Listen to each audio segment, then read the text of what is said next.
Salamat. Kate, pinabibigay sa'yo ito ng anak ko. Ang bili niya sa akin. Ibigay ko daw sa'yo ito pag wala na siya.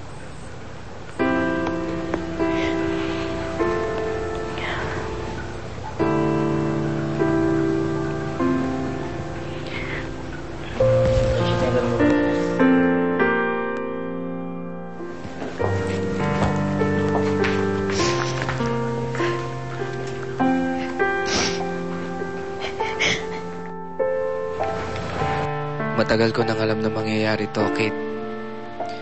I know, we promised na dapat walang secrets. Pero ayoko kasing makita kang malungkot. Sorry kung hindi ko kagad sinabi. Para makabawi, I want to leave you with good memories. Sana magustuhan mo to.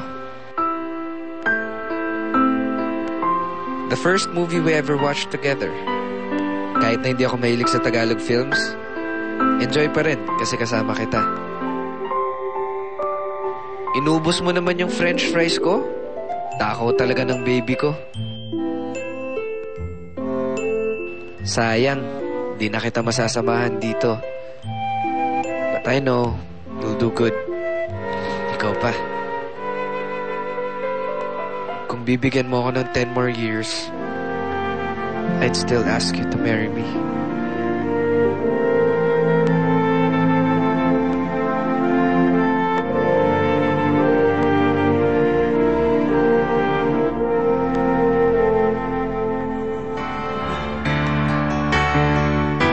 When I'm down and feeling blue, I have to admit, Jolens, hanggang ngayon, hindi pa rin ako nakaka-move on. Hindi ko kasi alam kung papaano. Bawat araw na magdaan, lalo kong namimiss si Alex.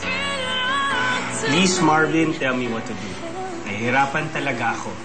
I hope you could help me. Sincerely, Kate.